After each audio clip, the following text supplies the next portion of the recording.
Flume was once part of an adventure group she trusted with her life. The people she believed were her closest friends. But when her weakness became a burden, they didn't protect her. They told her to roll over and die. Abandoned, betrayed, sold to a slave trader like she was nothing. At the lowest point of her life, when all hope was gone, something inside her awakened. A hidden, cursed power. The girl they threw away, the girl they told to die, was no longer weak. This is a story of Flume, and the curse that changed her fate forever. The anime opens inside an ominous, dungeon-like facility crawling with centipedes and insects. The kind of place modern people refuse to spend even a single night in, not even for $1 million and a written apology. This dungeon functions as a slave prison.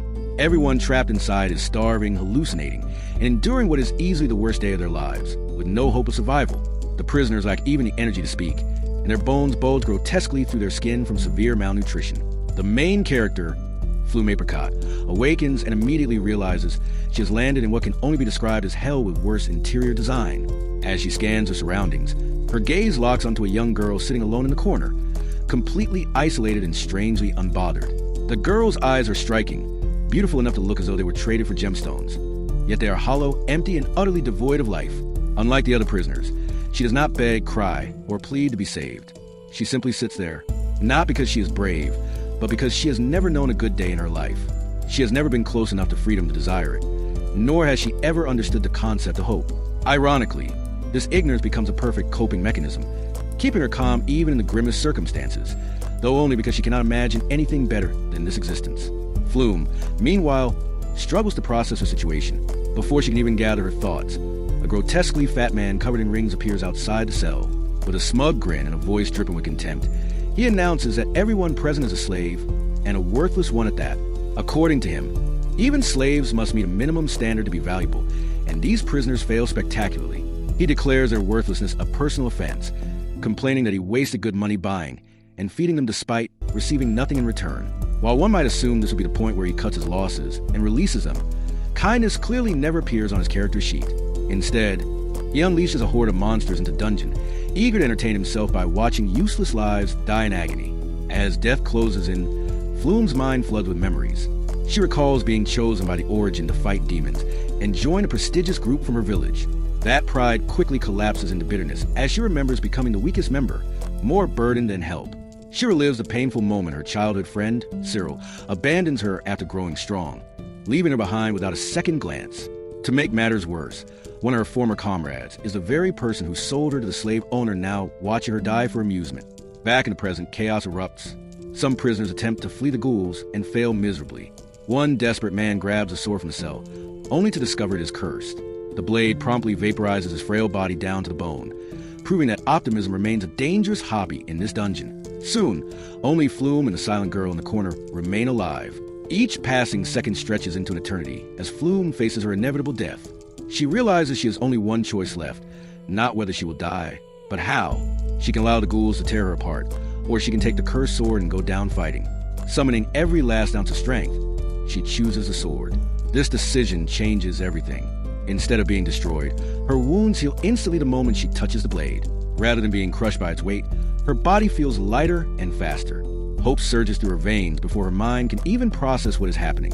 Acting purely on instinct, Flume cuts down the 3 feeble ghouls in front of her with ease. Her next target is the slave owner himself, less a man and more an overgrown pig in jewelry. He desperately begs for his life, but Flume's rage drowns out any possibility of mercy. She drives the cursed blade straight through him, granting him a death far quicker than he deserves. With the dungeon cleared, Flume grabs the only surviving girl and escapes. Along the way, they are harassed by men with oversized muscles and severely underdeveloped brains, but Flume has more important concerns than background NPCs with bad dialogue. They take refuge in a narrow alley, where Flume finally begins to piece everything together. She realizes the truth about her ability. Affinity, the very power that kept her weak all this time, reverses positives into negatives and negatives into positives. In other words, cursed weapons empower her instead of destroying her. The same ability that once crippled her potential now explains everything. With this revelation, Flume heads straight to the town's licensing department to obtain a hero permit. The receptionist immediately eyes Flume and her companion with thinly veiled skepticism. She doubts someone so scrawny could survive monster hunting and casually suggests an alternative career path instead, one involving a brothel. In not-so-subtle terms, She implies Flume will be better suited for spreading her legs than spilling monster blood. Flume, unimpressed and unwavering, insists on the job. At that moment, an A-rank hunter named Dine steps in. With sharp wit and smooth persuasion, he convinces a receptionist to give Flume a chance and personally hands her a mission. Grateful for the kindness, Flume wastes no time setting out. Unfortunately for her, the mission is far from simple, and Dine is far more dangerous and mysterious than he lets on. The next episode opens with Flume desperately scrubbing at the fresh mark on her face, the one left behind by a former party member. No matter how hard she rubs, the stain refuses to fade. As exhaustion sets in, her thoughts drift back to the day Gene sold her into slavery. He had not even cared about being paid. All that mattered to him was never having to see her face again. With those cold words, he had handed her over to a slave trader without a second thought. Memories she wishes she could bury resurface. The cruelty of the trader, the humiliation and the pain that followed. Eventually, Flume stops trying to erase the mark altogether. She collapses onto the ground, staring blankly at the sky. It is then that Milkett appears, seemingly out of nowhere, and strikes up a conversation. She hesitantly asks whether her own appearance bothers Flume. True to her gentle nature, Flume assures her that there is nothing wrong with how Milkett looks. Milkett, however, cannot comprehend the idea that someone like her was saved at all. She admits that she believes she was never worth saving, and asks Flume why she chose to help her in the first place. Flume confesses that she does not fully understand her own reasons. After some thought, she admits it might be tied to her ego, having been abandoned by her former party and declared utterly useless. Saving someone else who had been cast aside by the world may have offered her a sense of closure. Milkett admits that Flume's explanation makes little sense to her. Flume, in turn, acknowledges that she does not understand her own emotions either. Back at the guild, a man casually asks if anyone is willing to bet on Flume and Milkett returning alive from their mission. No one accepts. To everyone present, the two women are already dead. Although the job is labeled as F rank, the monster they are meant to face is clearly D rank or higher. Elsewhere in the guild, Dine reunites with an old acquaintance. Their conversation turns to a recent incident. A black market slave trader has been found dead in the center of town. What truly unsettles them is not the murder itself, but the fact that the investigation is being handled by the church's knights rather than the royal army. The situation reeks of corruption. Dine immediately suspects a connection to the illegal black medicine trade. A sly smile spreads across his face as he realizes exactly how he can turn the chaos to his advantage. Meanwhile, Flume and Milkett arrive at their target location. Their relief vanishes the moment they discover the monster's level, 512. Flume instantly understands the implications. The guild had deliberately set them up, assigning a job far beyond their rank in hopes of getting them killed. What the guild failed to account for, however, was Flume herself. With a stat level nearing 1,000, she is far stronger than they assumed. That realization brings little comfort when Flume senses something else. There is more than one werewolf. She recalls her mentor's teachings. Werewolves hunt in packs, and encountering one always means others are nearby. Her fears deepen when a fifth werewolf suddenly begins behaving erratically. The creature grows violently aggressive, performing the unthinkable, merging its body with the others. Its power surges, its stats skyrocketing to nearly 2,000.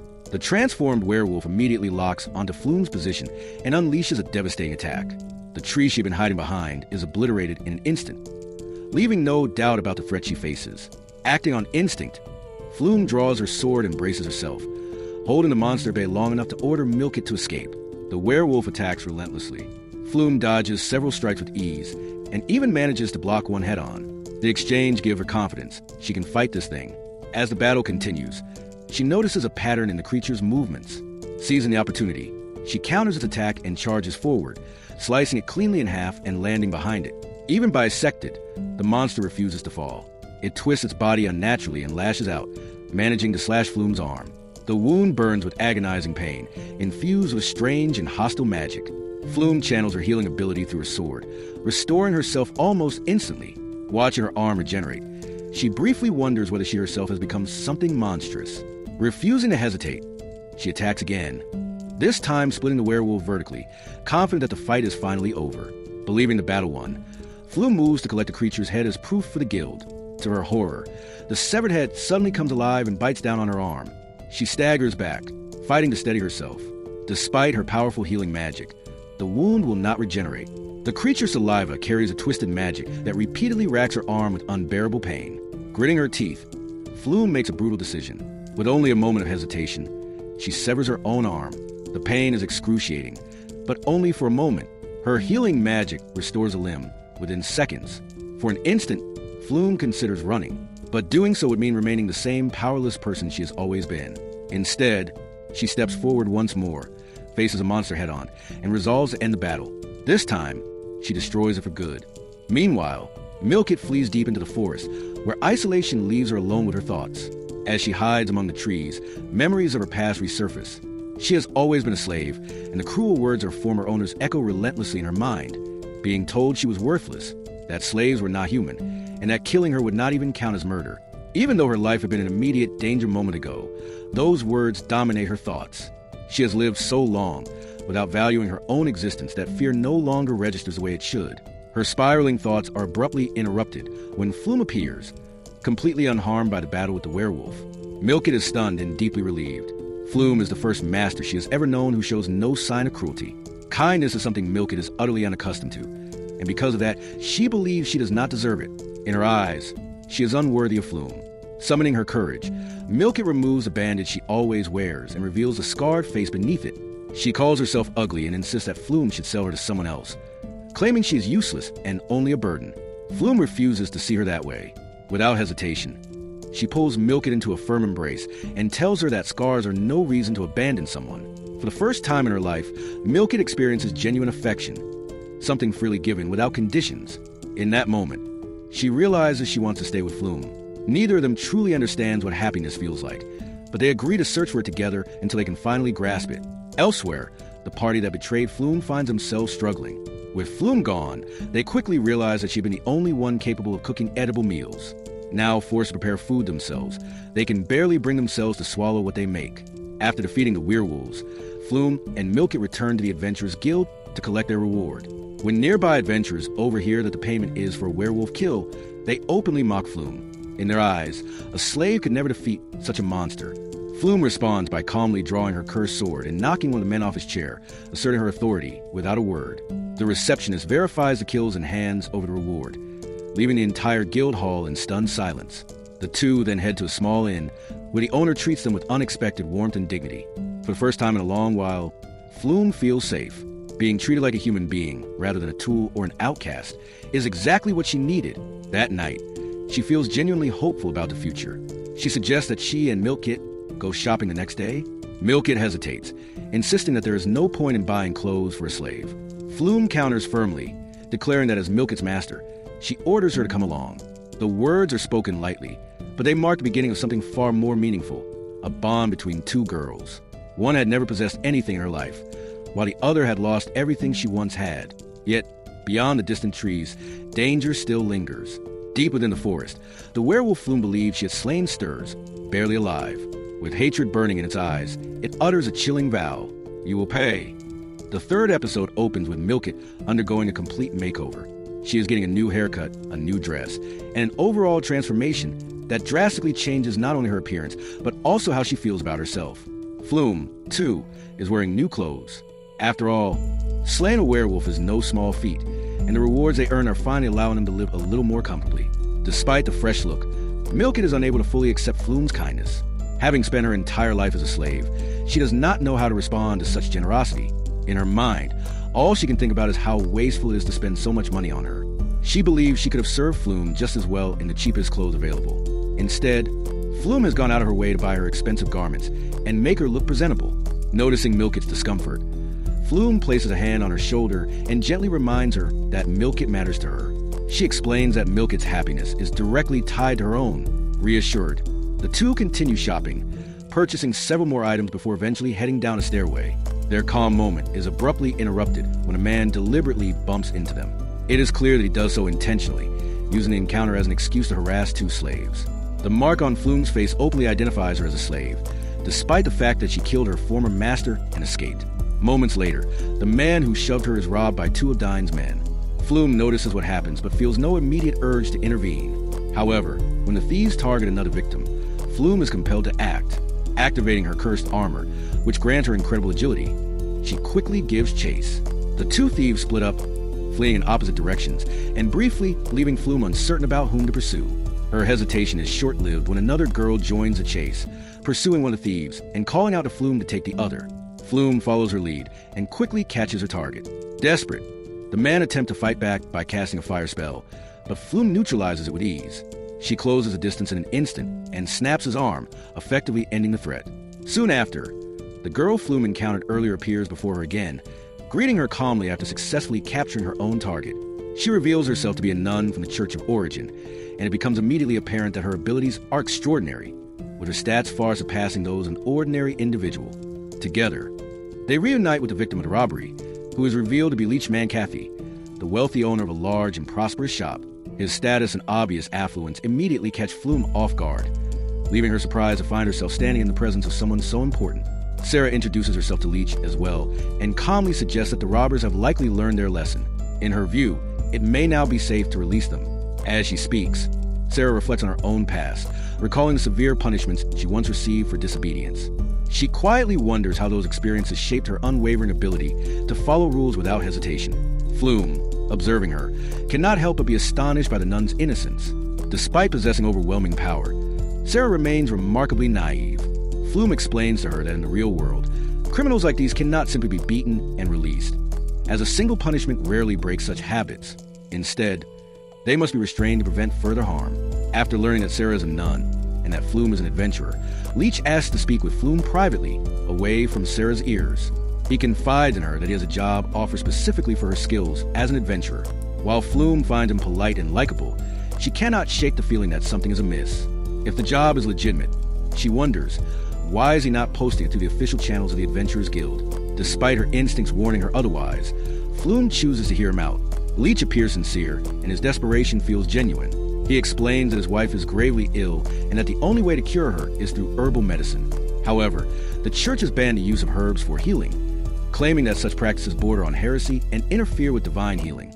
In truth, the ban exists to allow the church to monopolize the healing industry. Flume admits that the offer is tempting. Taking the job directly would mean she would not have to surrender a portion of her earnings to the guild. Still, the risk is enormous. If they are caught, they would be forced to face the church itself, the most powerful organization in the city. Leech's secrecy also explains why he was unwilling to discuss the matter in front of Sarah, who is a nun of that very church. Before the conversation can continue, Sarah unexpectedly approaches him and remarks that Leech has a peculiar expression on his face. She comments that it is the look of someone searching for herbs, and she can tell. Leech freezes for a moment, but Sarah quickly puts him at ease by saying that she personally believes the use of herbal medicine is acceptable. She explains that, as a nun, her foremost duty is to help those in need, regardless of doctrine. Moved by her words, both Flume and Sarah agree to accept the job, deciding that the greater good outweighs the risks involved. Meanwhile, elsewhere in the city, Dine receives word that 2 of his men have been captured thanks to Flume's interference. Angered by the setback, he summons 2 of his remaining subordinates, already plotting a scheme to return the favor. That night, Flume goes to bed with a heavy heart. The pain of losing her closest companions is still raw, and memories of the past continue to haunt her. As she lies awake, she recalls the many times her former party mistreated her, including the moment when her wounds were left unhealed because Jean had judged her unworthy of spending mana on. She also remembers how formidable that team had been, both in knowledge and in power. Each memory resurfaces with sharp sting, reminding her of what she lost and how deeply it hurt. The following day, Flume, Sarah, and Milkit set out on their journey in search of the Chialry flower, the key ingredient needed to create the herbal medicine that could cure Leech's wife. Milkit prepares a large number of sandwiches for the group, and everyone praises their taste as they travel. Along the way, Flume learns more about Sarah's past. She discovers that Sarah was taken in by the church at the age of 2, after her village was completely destroyed by demons. It is clear that Sarah harbors a deep hatred toward demons and possesses an unshakable resolve to eradicate them. Flume also learns that Sarah's mentor, Lady Maria, suffered the same fate. This revelation stirs another painful memory, as Flume recalls that one of her former party members had also lost her village to demons and shared that same hatred. Elsewhere, the hero's party finds itself struggling against a demon they encounter. The creature toys with them effortlessly, and the only reason they survive is because the Demon King has temporarily forbidden the spilling of human blood. Jean grows increasingly agitated when one of his teammates fails to perform properly, burdened by guilt over abandoning Flume. In his frustration, Jean blames their weakness on the humiliation they suffer and condemns their magic as inadequate. Meanwhile, Flume, Sarah, and Milkit arrive at the village near their destination, where the Chialry flower is said to grow. An elderly woman welcomes them warmly, offering her hospitality, and even preparing beds for them to sleep in. Overcome by excitement at the sight of such comfortable accommodations, their childish sides emerge, and the 3 of them jump onto the bed like carefree children. They rest deeply that night, regaining their strength for the task ahead. The next morning, the old woman warns them that a dangerous monster lurks in the direction they plan to travel. Many have attempted to retrieve the herbal flower, yet none have ever returned. Despite the warning, Flume and Sarah decide to proceed, leaving Milka behind since she lacks combat experience. Soon after entering the area, they encounter a powerful ogre with an exceptionally high level. Fortunately, it does not notice their presence, allowing them to execute a successful stealth kill. Pressing deeper into the dungeon in search of the Kialari flower, disaster strikes when a sudden explosion seals off the cave's exit. Flume and Sarah immediately identify the culprits as two men working under Dine. Flume deduces that Dine is seeking revenge, but she realizes they now face a far greater threat. Another ogre emerges, far more terrifying than the first. Where its face should be, there's only a spiraling vortex. They attempt to remain hidden, but the ogre quickly senses their presence and launches a brutal attack, severing Flume's leg. Sarah desperately tries to heal her, but Flume's curse reversal causes the magic to backfire, worsening the injury. Acting swiftly, Sarah grabs Flume and puts distance between them and the monster. Flume then heals herself using the power of reversal and her cursed sword. Despite their efforts, the two are overwhelmingly outmatched and are forced to flee. Their escape leads them to a massive, bottomless chasm with no visible end. Realizing there is no other way to survive, Flume concludes that jumping is their only option. Sarah hesitates, fear gripping her, but Flume takes her hand and leaps into the darkness regardless. The fourth episode opens with Flume and Sarah continuing their descent into the void they had leapt into earlier. After falling for what feels like an endless stretch of time, they finally land in a place swallowed by darkness, where not even the faintest trace of sunlight can reach. Surrounded by silence and shadows, the two cautiously move from room to room, searching desperately for a way out. Their exploration eventually leads them to what appears to be an abandoned research facility. Flume struggles to keep her composure as the weight of the situation bears down on her. Although she tries to remain calm for Sarah's sake, the oppressive atmosphere is clearly overwhelming. In a moment of carelessness, she drops her torch into a deep, lightless pit. As it falls, the brief glow reveals a horrifying sight. Countless dead bodies pile below. The discovery nearly shatters her resolve, but she forces herself to stay steady. Acting quickly, she guides the innocent Sarah away from the pit before the child can glimpse the gruesome scene. As they press on, Flume notices an ominous spiral engraved into ground. The symbol immediately unsettles her, as it mirrors the spiral carved into the ogre's face they had only just escaped from. The realization that these events might be connected begins to take shape, yet there are still too many missing pieces to form a complete picture. Questions pile up in Flume's mind, each more troubling than the last. Their unease deepens when Sarah reveals a book she has found nearby. Flume opens it and reads aloud a passage filled with disturbing thoughts. The text speaks of an experiment spiraling out of control, doubts about fragile links, and a bitter rejection of divine will and national duty. It fixates on a desire to connect, to be linked at any cost, claiming that true wisdom and true peace can only be achieved through judgment, perhaps even control. Yet it is not the unsettling philosophy that shakes Flume the most. What truly strikes at the core is a single detail hidden within the book. Her name, Flume Apricot, is written there. The implication is chilling, as if the experiments described were never random at all, but somehow meant to reach her specifically. As this grim realization begins to sink in, Sarah is the first to notice a faint cry for help echoing through the darkness. Flume barely registers a sound, her thoughts consumed by doubt and fear, but Sarah, despite the suffocating, ominous atmosphere that seems designed to crush one's survival instincts, manages to stay alert. Trusting Sarah's instincts, the two decide to follow the voice. Their path leads them into a room starkly different from the rest, bright and white, almost sterile. Yet, despite the sudden clarity, the sense of unease never leaves them. In the corner of the room, they spot a girl sitting alone with her head bowed. Believing she may be in danger, Flume and Sarah cautiously approach her, intent only on helping. When they try to rouse her, the girl suddenly lifts her head, revealing a face that is not human at all, but a grotesque spiral, identical to that of the ogre they had fled from earlier, before either of them can react. The creature seizes Flume's hand and drags it into the spiraling vortex of its face. As if the situation were not dire enough, the ogre that had been pursuing them emerges once more. With Flume's arm trapped and escape seemingly impossible, her death appears imminent. Acting without hesitation, Sarah uses her healing magic in a desperate and painful gamble, severing Flume's arm to free her. The timing proves just right. The ogre's attack strikes the spiral-faced creature instead of Flume, seizing their chance. The two girls flee and race back to the dark laboratory, where they had previously discovered the book. There, they find another pit. Without hesitation, Flume recreates the same dreadful deja vu for both of them by leaping into it once again. They land amid a mass of corpses, the stench of death surrounding them. Sarah, horrified, questions how a pile of dead bodies could possibly help them escape. fearing they have cornered themselves. Flume, however, has a different plan. She explains that she is searching for cursed equipment among the corpses. Anything that might raise her stats enough to confront the ogre head-on. As they speak, the monster appears yet again, more violent and relentless than before. This time, fortune favors them. They uncover a cursed item suited for Flume's reversal, a pair of cursed boots. Under normal circumstances, the boots would reduce one's stats by over 2,000 points and freeze the wearer's body. For Flume, however, the effect is completely inverted. Sarah's expression lights up like that of a devout nun witnessing a miracle. But Flume quickly warns her not to celebrate prematurely. Empowered, Flume launches a flurry of slashes, yet the ogre refuses to fall. Instead, it encases itself in crystalline armor, rendering her attacks ineffective. In that moment, Flume recalls a powerful technique taught to her long ago by her mentor, Cavalier Arts. The technique converts all the user's stamina into a potent magical force known as prana, at the cost of requiring a long charge time. Understanding the risk, Sarah takes upon herself to buy Flume the time she needs, standing her ground despite the danger. Once the charge is complete, Flume unleashes the attack, striking the ogre and bringing it crashing down. For a brief moment, it seems the nightmare is over. Then the ogre begins to rise once more. Realizing she failed to execute the technique perfectly, Flume gathers every last ounce of strength she has left.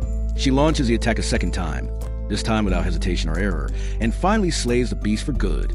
After the beast is finally slain, a female demon emerges in the shadows and calmly retrieves the ogre's remaining core. She reflects aloud on how profoundly cruel humans must be to have created something so grotesque, so overflowing with hatred. Turning her attention to Flume, she addresses her familiarly as Flumey.